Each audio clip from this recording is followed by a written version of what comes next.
Kayong pinadala dito ni Pato? Ha? Seryoso kayo dyan. Alam mo, kayong presidente na hindi taga Maynila, ha? Hindi ako sanay ng mga paikot-ikot, probinsyano ako. At matagal akong mayor sa aming syudad.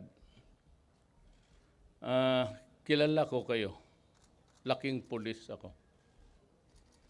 Ayaw ko na lang magyabang kung bakit, pero laking pulis ako. Tatay ko noon gobernador, ako na mayor at tagal. Alam ko kayo diretso-diretso. Alam mo, kayo pumasok, sa isip siguro ninyo, paging pulis, pag may baril, may badge, yun na yun. At naghahanap ng hanap buhay, dagdag sa sahod ninyo. Alam ko na ang sahod ninyo maliit. Kaya nga ako naghanap ng pera at inuna ko kayo.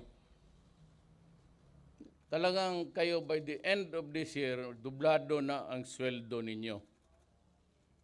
Kaya naman, meron talagang mga kagaya ninyong mga ulol na ugok. Putang ina, hindi kayo na gusto niyo mas habang pulis kayo, mas marami. Yan ang problema ninyo. Yung iba nagbababae, may asawa, yung iba naman mag-ambisyon, gusto ng kotse, gusto ng magandang buhay.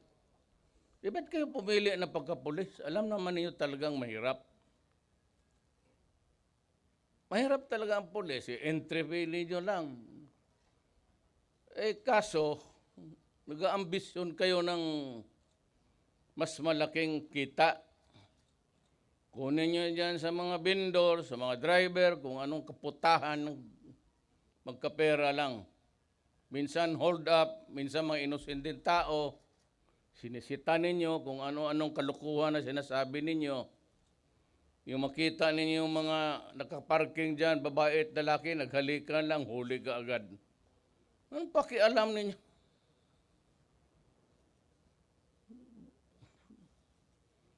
Maghanap kayo ng mali para magka-pera.